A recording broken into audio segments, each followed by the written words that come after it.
In the 10th century BC, King Solomon became a legend for his unmatched intellect.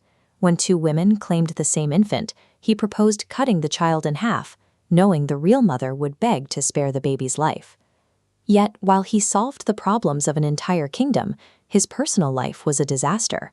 He hoarded extreme wealth, maintained a chaotic household of 700 wives, and made a series of selfish decisions that caused his kingdom to collapse shortly after his death. 3,000 years later, Chief Judge Solomon Wachler faced a similar irony. He wrote the landmark legal standards that protect victims of spousal abuse in the United States. Then his career ended in an 11-month prison sentence.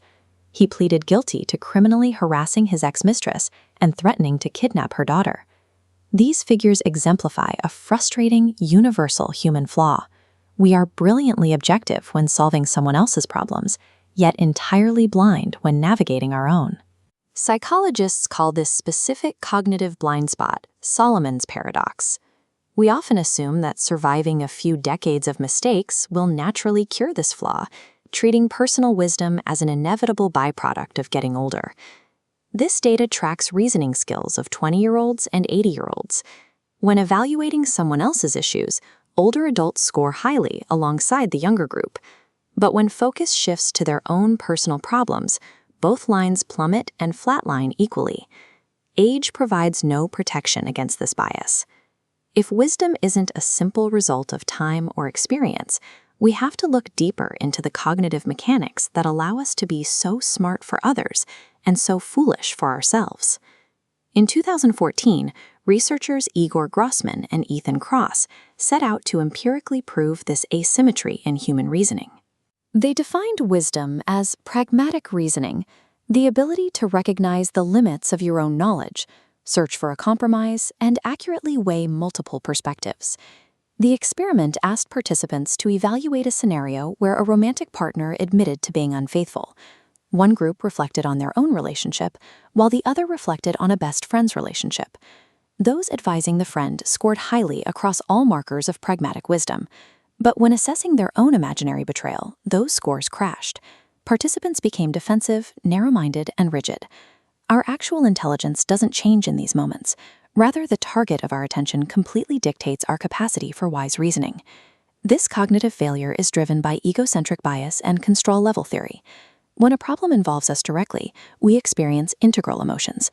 Anxiety and fear run hot, triggering a defensive psychological state. This hot state forces our brain into low-level thinking. We hyper-focus on immediate threats, losing visibility of the broader context. Assessing a friend's problem provides psychological distance.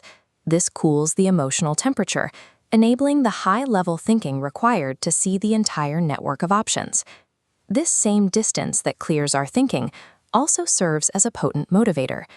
In a study from the University of Chicago, Ayelet Fishbach found that giving advice increases our own confidence and drive significantly more than receiving advice from an expert does. Emotional proximity clouds our logic and saps our drive. Distance creates the psychological safety needed to remain objective and motivated. Since emotional proximity is the root problem, we can outmaneuver our biology by artificially manufacturing space through self-distancing. Linguistic distancing offers a simple starting point. By dropping the pronoun I and referring to ourselves in the third person, asking, "What should David do?" we trick the brain out of its hot defensive state. Mental time travel provides a broader perspective. Evaluating a current crisis from the vantage point of 10 years into the future strips away the immediate panic and forces us to engage in big-picture thinking. We can also utilize a self-coaching session.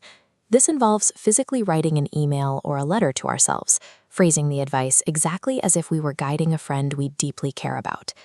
These methods effectively hijack our brain's natural advice-giving circuitry, allowing us to turn our outward brilliance inward. This research forces a redefinition of what it actually means to be wise. Wisdom is not a fixed genetic trait, nor is it an automatic guarantee that arrives with old age. It is highly contextual, a matter of finding the correct cognitive vantage point.